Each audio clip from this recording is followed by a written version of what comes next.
Hi, happy little readers! Welcome back to our channel. Today, we'll be reading a book called 21 Steps Guarding the Tomb of the Unknown Soldier by Jeff Gottesfeld, illustrated by Matt Tavares. 21 Steps Guarding the Tomb of the Unknown Soldier. I am an unknown. I am one of many. We fell for the last time in the Argonne forest, at Somme, Aloud. Face down in trenches, face up on hillsides, we fell 1,000 ways. In life, we are our mother's sons. In death, we are faded photos on the mantle, empty chairs at Thanksgiving, prayers in the dark before dawn. We are known but to God. After the war to end all wars, most of America's fallen came home. Their families could place flowers on their graves and pebbles on their headstones, but combat's vital fury left others nameless and faceless. There was no way for loved ones to claim us, no place for our nation to honor our sacrifice. In 1921, one unknown returned to stand for all. I was transported by the Navy to Washington and lay in state in the Capitol, where an army of mourners filed past my casket. Many were families whose sons died nameless and faceless.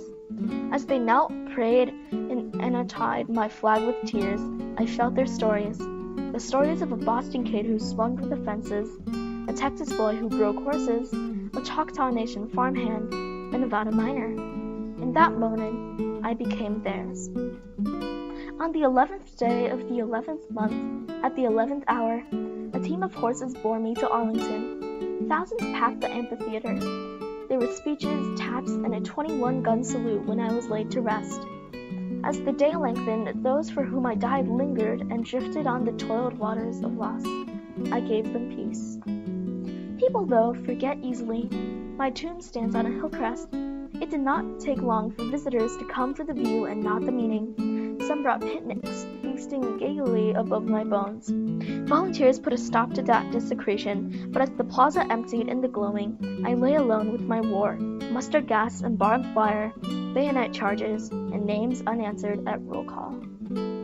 Late one half-moon night, I hear footsteps. The sharp click of heels. Silence. Another click. More silence. 21 footsteps. Click. 21 seconds of silence. Click. 21 seconds of silence.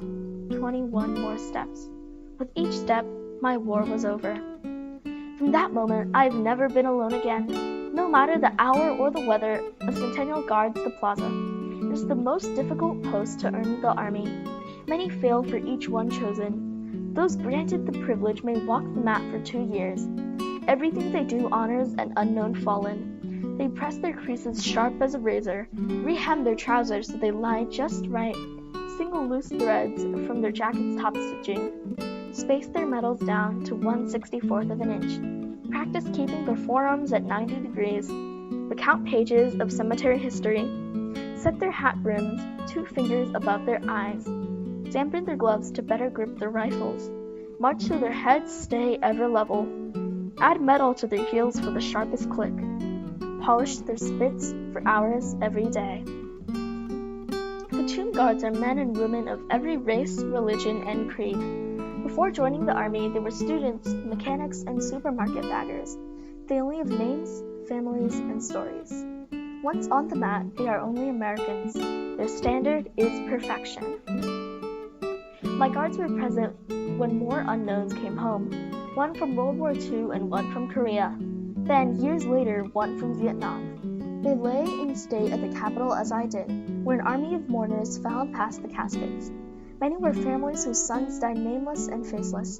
Mothers, fathers, sisters, and brothers knelt, prayed, and annotated the flags with tears. Their stories were different and the same. In time, through the wonder of silence, the Vietnam unknown was named and returned to his family. His crypt is now empty.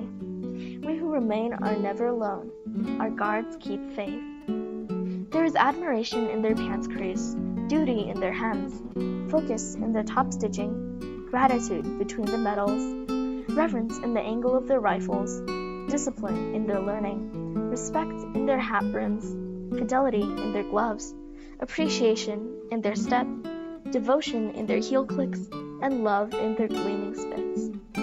I'm an unknown. I am one of many.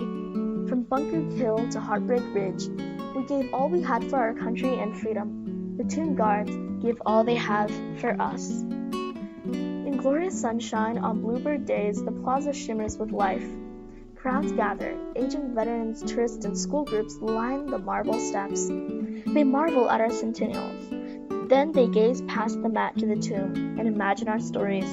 In that moment, we become theirs. In wretched night, when stinging sleep makes daybreak a distant dream, the plaza is desolate. Our guards need no audience in their quest for perfection.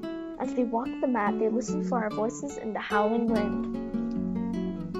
In snow, in rain, on birds whose birds don't dare to sing. 21, 21, 21. By day, by night, before many, few, or more. 21, 21, 21. Guard our perfect rest. Give us now your very best. 21, 21, 21, 21. The end. Don't forget to click the like and subscribe button for more children's books.